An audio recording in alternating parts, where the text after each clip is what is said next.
Gas সংকট নিরসনে ঢাকা, নারায়ণগঞ্জ ও গাজীপুরের বিভিন্ন এলাকায় অবকাঠামো উন্নয়ন সহ নানা প্রকল্প হাতে নিচ্ছে Titas gas transmission and distribution company. ব্যবস্থাপনা পরিচালক শাহনওয়াজ পারভেজ বলেছেন, দ্রুত গ্যাস অনুসন্ধান, নতুন গ্যাস ক্ষেত্র ছাড়া গ্যাস সমস্যার পুরোপুরি সমাধান সম্ভব নয়। তবে পুরনো গ্যাস পাইপলাইনের কারণে দুর্ঘটনার আশঙ্কা, গ্যাস না পেলেও নিয়মিত বিল পরিশোধের ভোগান্তি সহ নানা অব্যবস্থাপনার অভিযোগ তুলেছেন ভুক্তভোগী গ্রাহকরা। শহীদুল্লাহ রাজুর রিপোর্ট। দীর্ঘদিন ধরে চলা তীব্র গ্যাস সংকট নিরসনের দাবিতে 22শে নভেম্বর রাজধানীর খিলগাঁওয়ে বিক্ষোভ সমাবেশ ও মানববন্ধন করেন এলাকাবাসী। 21শে অক্টোবর যাত্রাবাড়িতে গ্যাসের দাবিতে মানববন্ধন হয়। রাজধানীর বিভিন্ন এলাকায় গ্যাসের দাবিতে এমন বিভিন্ন কর্মসূচি পালন করেন ভুক্তভোগী সাধারণ মানুষ।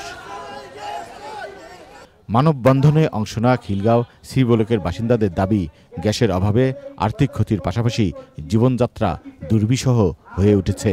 তিতাস গ্যাস কর্তৃপক্ষকে জানানো হলেও কোনো পদক্ষেপ নেয়নি বলে অভিযোগ তাদের।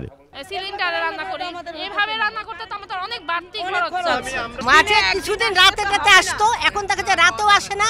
আজ থেকে প্রায় কয়েক বছর হয়ে গেছে আমরা এলাকাতে কোনো গ্যাস পাচ্ছি না।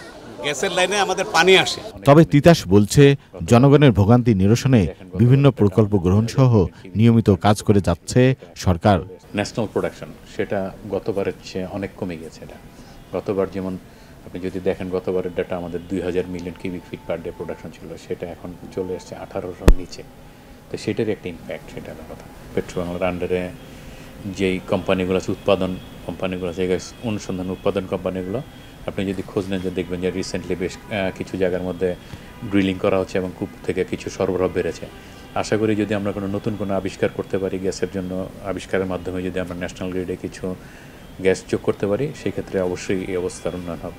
এলাকাভিত্তিক সমস্যা চিহ্নিত করে সমাধানের উদ্যোগ নেওয়া হচ্ছে বলেও জানান তিতাস গ্যাসের ব্যবস্থাপনা পরিচালক। বেশ কিছু জায়গার মধ্যে লিকেজ দেখা দিয়েছে, মানে শুধু ঢাকা না, ঢাকা, নারায়ণগঞ্জ, বেশ সব জায়গার মধ্যে, আপনি গাজীপুর, জয়দেবপুর এই এলাকাগুলো বলেন, সব অনেক জায়গার মধ্যে লিকেজ রয়েছে। লিকেজগুলো আমরা কেস টু কেস বেসিসে আমরা করি, মেরামত করি।